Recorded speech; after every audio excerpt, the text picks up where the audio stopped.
பொதுவா இந்த பூஜை, வழிபாடு அப்படின்றது ஒவ்வொருவருடைய மதம் சார்ந்து மாறுபட்டு இருக்கும்.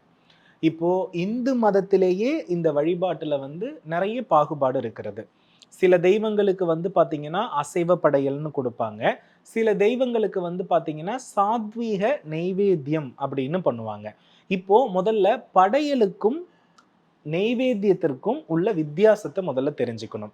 இப்போ நம்ம ஊர்ல பார்த்தீங்கன்னா, கருப்பண்ண சுவாமி, ஐயனார் இது போன்ற நெறைய காவல் தெய்வங்கள் உண்டு. இவர்கள் எல்லாம் நம்ம யாருன்னு சொல்லுவோம்னா, நம்மளுடைய முன்னோர்கள். அவங்கள தான் நம்ம என்னன்னு சொல்றோம்? குலதெய்வம்னு சொல்றோம்.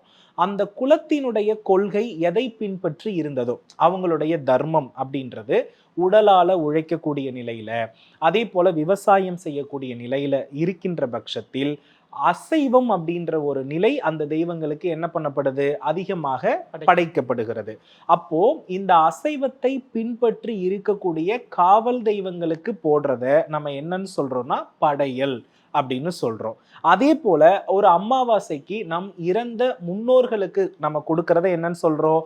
படையல் அப்படின்னு சொல்றோம். இந்த படையல் அப்படின்ற வார்த்தை நாம் நார்மலாக பயன்படுத்தக்கூடிய சிவபெருமானுக்கு, பார்வதி தேவிக்கு, முருகப்பெருமானுக்கு படையல் என்று சொல்லக்கூடாது. அதாவது மனிதராக இருந்து தெய்வமாக மாறியவருக்கு வைப்பது பெயர் படையல். தெய்வ நிலையிலேயே இருப்பவர்களுக்கும் இந்த உலகத்தை படைத்த தெய்வங்களுக்கு நாம சொல்லக்கூடிய வார்த்தையின் பெயர் என்னன்னா நெய்வேத்தியம். அப்ப நெய்வேத்தியத்துக்கும் படையலுக்கும் என்ன இருக்கிறது? வித்தியாசம் இருக்கிறது.